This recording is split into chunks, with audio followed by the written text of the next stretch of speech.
துபாயில் உள்ள குடியுரிமை மற்றும் வெளிநாட்டினர் விவகாரங்களுக்கான பொது இயக்குநரகமானது புனித ரமலான் மாதத்தில் விமானம், கடல், தரை வழியாக எமிரேட்டிற்குள் நுழையும் சுற்றுலாவாசிகளை வரவேற்க புதிய முயற்சியை தொடங்கியுள்ளது. துபாய்க்கு வந்திறங்கும் சுற்றுலாவாசிகளின் பாஸ்போர்ட்டில், அதாவது ரமலான் இன் துபாய் லோகோவுடன் முத்திரையிடுவது, அவர்களுக்கு இலவச சிம் கார்டுகளை வழங்குவது என ரமலானை முன்னிட்டு பார்வையாளர்களுக்கு உற்சாக வரவேற்பு வழங்கப்படுகிறது. இதில் சுற்றுலா வரும் பயணிகளுக்கு இலவச சிம் கார்டுகள் வழங்கப்படுவது ஏற்கனவே நடைமுறையில் உள்ளதாகும். இவற்றுடன் கூடுதலாக பிராண்ட் துபாயின் ரமலான் ஈவென்ட்ஸ் இன் துபாய் என பெயரிடப்பட்ட துபாய் டெஸ்டினேஷன் வழிகாட்டியை அணுகுவதற்கான QR குறியீட்டையும் பயணிகள் பெறுகிறார்கள் என கூறப்பட்டுள்ளது.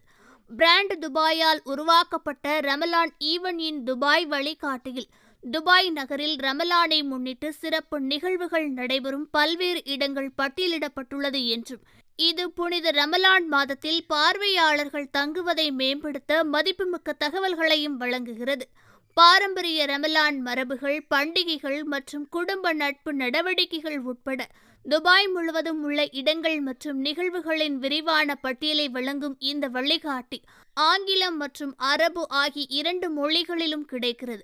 பிராண்ட் துபாய் மூலம் செயல்படுத்தப்படும் இந்த பிரச்சாரம் துபாயில் உள்ள 20க்கும் மேற்பட்ட நிறுவனங்களின் முயற்சிகளை ஒன்றிணைத்து ரமலான் கொண்டாட்டங்களின் மகிழ்ச்சியை நகரம் முழுவதும் மக்களுக்கு கொண்டு சேர்க்கிறது. ஓகே ஃப்ரெண்ட்ஸ், இது போன்ற நியூஸ்களை உடனுக்குடன் தெரிந்து கொள்ள எங்கள் ரேஸ் தமிழ் சேனலை லைக் பண்ணுங்க, ஷேர் பண்ணுங்க, கமெண்ட் பண்ணுங்க, மறக்காம சப்ஸ்கிரைப் பண்ணுங்க.